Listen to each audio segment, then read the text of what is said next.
I really memorized all the undertones of all the foundations I own. Oily skin is like a whole...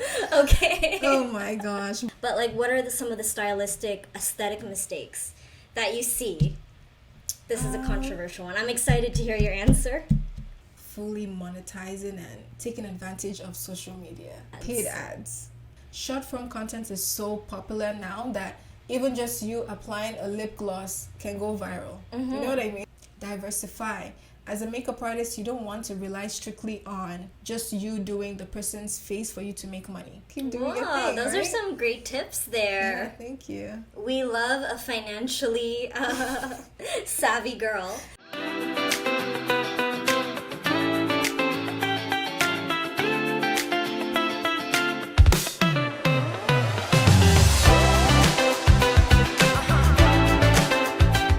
Hello, welcome back to another episode of the Glam Gossip by LLBA Podcast. I'm your host Puja from the social media team here at LLBA, and we are back with another episode for you today. And if you're new here, we are a lash and beauty supply company, and our mission is to help you thrive and flourish in the beauty industry. So today's topic is all about makeup artistry, the biggest mistakes that makeup artists are making right now. So we brought on a very lovely guest.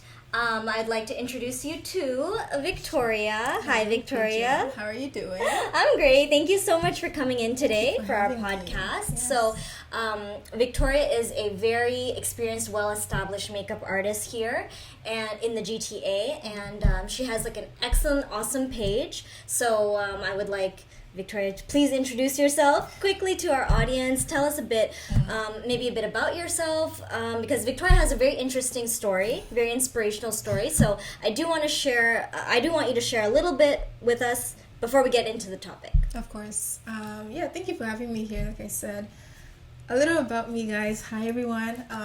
I'm 26 years old. I moved to Canada with my family back in 2010, and when I first came to Canada, surprisingly, I just kind of dove into school and all that and had zero interest doing makeup. And I finally decided to try makeup out or discover the whole beauty industry when I found YouTube. So I wanted to make YouTube videos originally, just random videos. I thought it was a fun thing to do, like a hobby.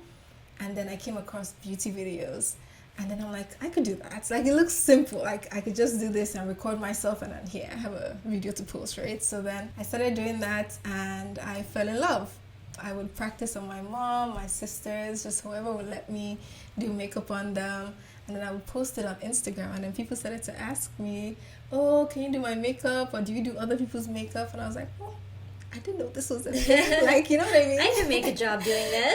Right? So then I'm like, okay, since people like my work, I could take one or two bookings. And yeah, fast forward to maybe last year, I finally quit my job working at a clinic because I was studying actually to become a medical doctor. Mm-hmm. Yeah. This girl has some brains. You went into sciences. Yes. Did my whole bachelor's degree, everything. And then was getting some experience at a clinic. And I'm like, you know what? I really enjoy doing makeup more. And yeah, so this year I literally decided to go full-time doing makeup. Just like that. Wow. That's an amazing story. Thank you. So today's topic, as you know, it's all about common mistakes that many makeup artists are making. Mm-hmm. So why don't we start off with, we're going to start off with talking about technical aspects. Mm-hmm. What are some technical mistakes? The biggest technical mistake that you think that makeup artists, I'm so used to lash industry, lashes. You know, it's all beauty. So that makeup artists are making. I would say I think number one thing that I've noticed is kind of not working according to the client's skin type and undertone. I find a lot of work of makeup artists that I've seen, the undertones don't match, or the client, it looks great at first, but then give it an hour or two, the makeup is breaking off or separating. So not paying attention to the skin type and the type of products that you're using that would actually work with the person's skin type, and really just be mindful of that, because it definitely affects how long the makeup wears and how it wears as well. And then the undertone, like for example, when I'm working, as I'm doing skin prep, I'm literally analyzing the person's undertone. Like I'm looking at you right now. I'm like, okay, she has like golden undertones. Don't look too closely. There's some neutral in there, so it's like I've already figured out what foundation shade I'm gonna use, what concealer shade I'm going to use from just the skin prep portion, right? So, I feel like just those little things would make your work stand out, and just. It's weird, but I really memorize all the undertones of all the foundations I own. So, like, I know, for example, wow, NARS Macau is like a golden undertone and it has like a little bit of like olive tones in there. So, I could use it for this type of client. So, just knowing your products and really understanding the client you're working with goes a long way. So, wow. I'll say that's like Can I get a free consultation of right course. now? Because I have the hardest time finding a good foundation shade. Like that actually matches my undertone. Like I'm not wearing like proper thing right now.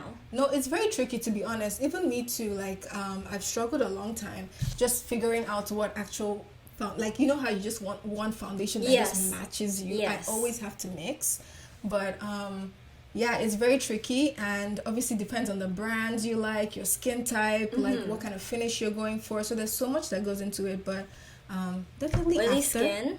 Oily skin. Should we go in there? Oily skin is like a whole... Okay. Oh my gosh. But it's like, there's ways to work around oily skin and to still allow them have like a good 12-hour plus makeup wear. Like, you know, there's different things you can do to like control the oils. But it all still boils down to skin prep, I feel. Yeah, and obviously how the client is also taking care of their skin even without agreed, the makeup, 100%. Right? My next question was going to be about skin. So what do you think some of the mistakes that pro makeup artists are making when it comes to working with clients who have problematic skin? As you mentioned, well, I don't think oily skin is necessarily problematic because it's very common, but what about, you know, acne prone skin or aging skin?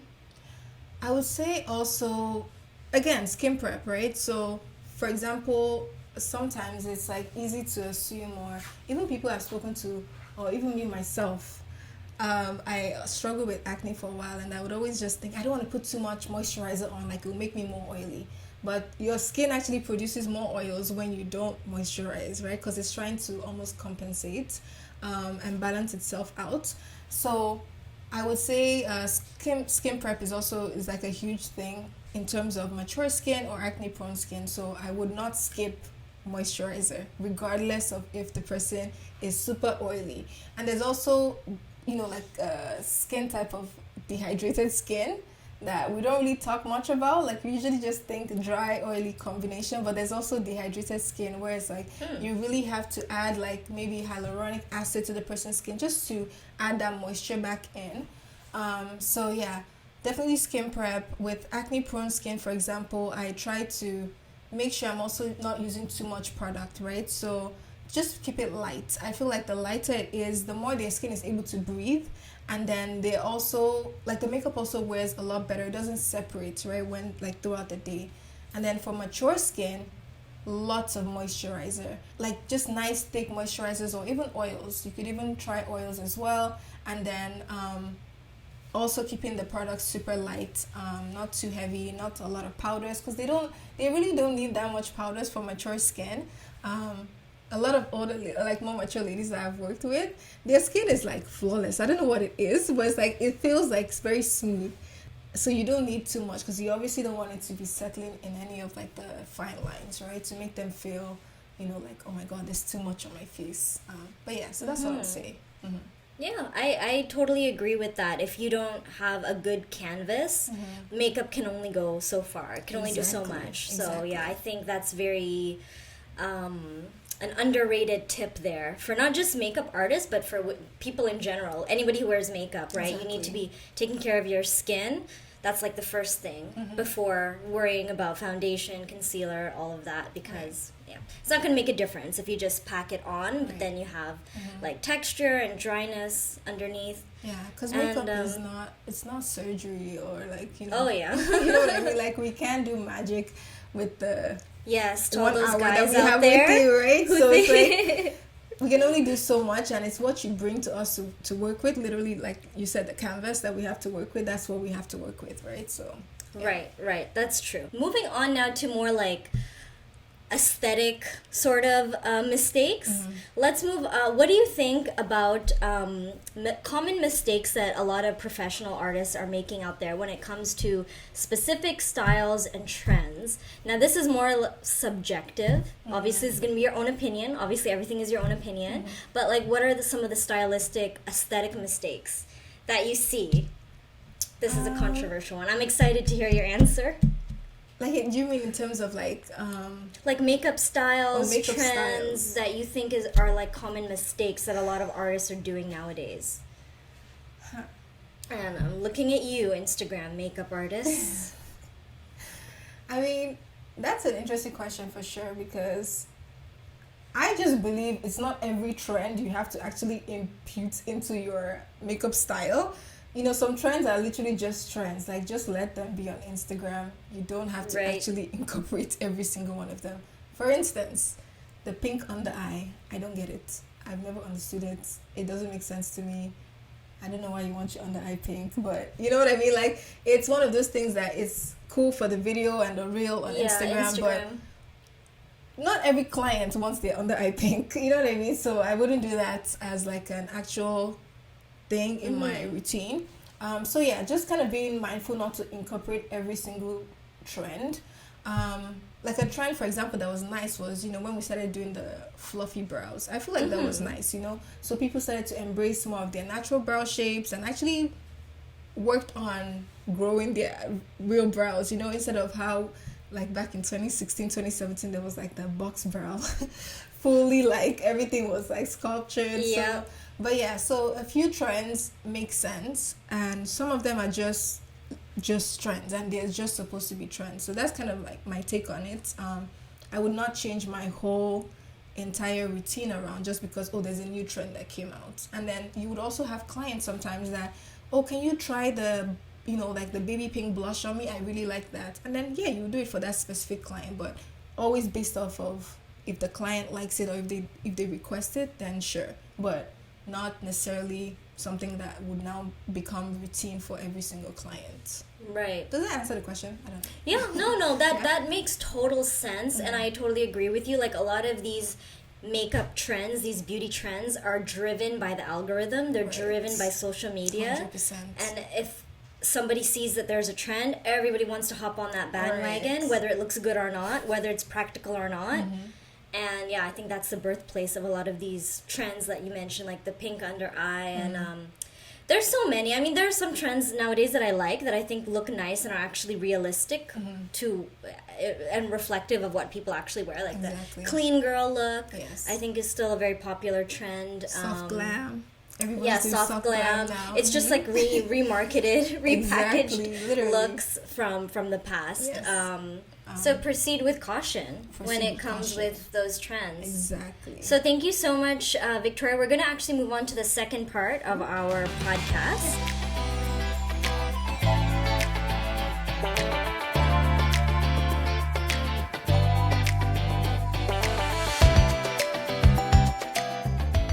So we're going to talk about more business-related mistakes now that a lot of makeup artists are making. So I'll ask you the same question. What do you think are some of the business-specific mistakes that a lot of makeup artists are making I would when say it comes to running their beauty business? Yes. I would say, like, firstly, not fully monetizing and taking advantage of social media. Social media is so powerful. Highly recommend having, you know, like your own brand, your website, and all that.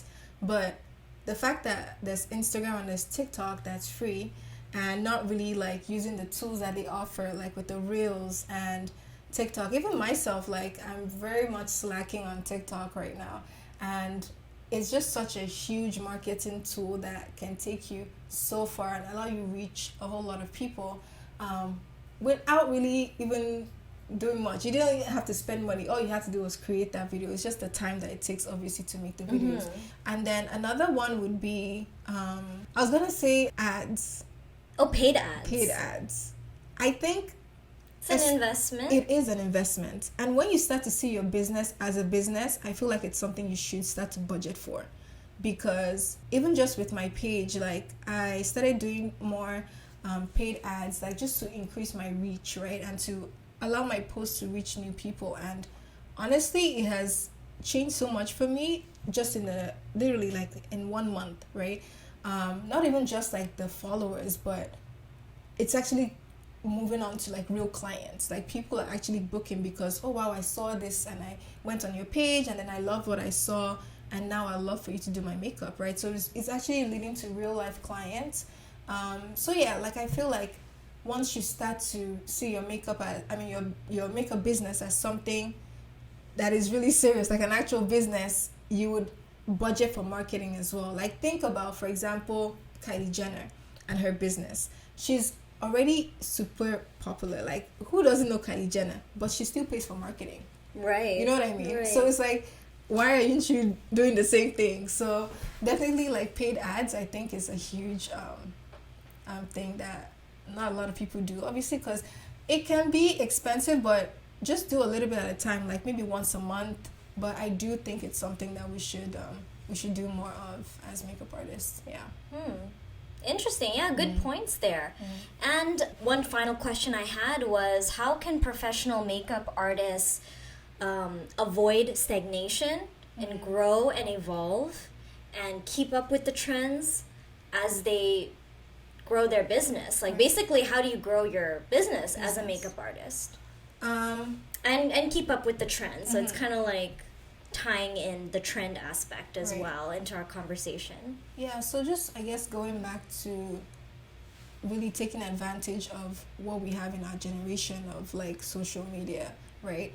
It's free. Like it's just literally just making the time out. I think picking out one day of the week that you set as your content day. So whether it's bringing in a model to work with and filming different types of content, because short form content is so popular now that even just you applying a lip gloss can go viral. You know what I mean? So it's like literally anything, or just you maybe cleaning your surface or setting up your workspace, even that like can be content. So just making use of the platforms that are available and the resources that are also on those platforms and the tools that they offer as well. The industry, especially on Instagram, it's very heavily saturated with makeup and beauty content. So how do you like stand out, grow, expand? I would say again, I plan out my feed. So there's like there's preview. Yes, preview, I know. And late something, I don't know. But those two, like the planning apps that let you kind of plan out your feed, get those. They're so helpful. So I would use those to plan out my feed so it looks the most aesthetically pleasing. That when a client goes on my page, like, are they liking what they're seeing, right? Like right off the bat from those first 9 posts. Yeah. And then, guys, like, edit your pictures. Like, I'm not saying edit the person's face where you completely transform them into a new person, but do the little tweaks, because as much as, the iPhone is great in terms of quality, it still washes out. Like, it doesn't look the same as, like the colors. It doesn't look the same as what it's... Professional camera, right? Like a camera or even what it looks like in real life. So I would adjust the colors, make it a little more vibrant, because that catches people's eye, catches people's attention. And then, plan out your feed, like I said. Make sure you're using hashtags. Make sure you're using... the geotags, adding your location there so that people can find you and know, okay, this is a makeup artist that's in Toronto or Mississauga, Brampton, or wherever you are. And then tag brands. I think that's another thing too. Like, tag brands on your post. Let them know, like, hey, I'm here, I'm using this. And sometimes the brands can repost your stuff to their page, which brings you new audience, new reach, but then also exposes you more, like, so that there's more people even seeing you internationally and those locally as well. So yeah, those few things I would say for sure. And collaborate. Collaboration is so important. Yeah, because you just never know. you can meet another makeup artist or another hairstylist at a job, and you guys, work together, exchange contact, and then the hairstylist has a client that's looking for a makeup artist. Who do they think about? It's you, right? So different things like that just will bring more business to you, and also diversify.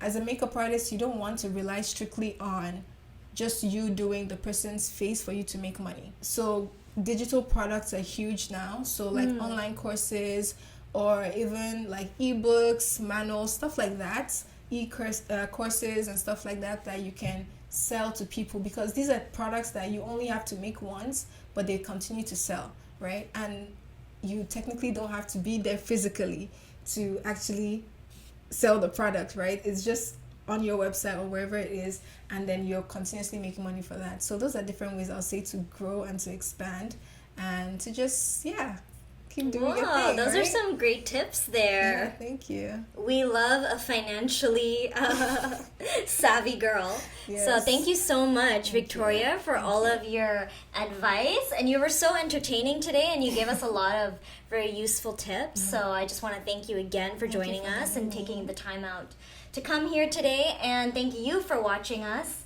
And don't forget, we have the best lash supplies and beauty supplies as well at LLBAprofessional.com. So please like our videos, subscribe, follow us on Spotify, and until next time, bye! Bye!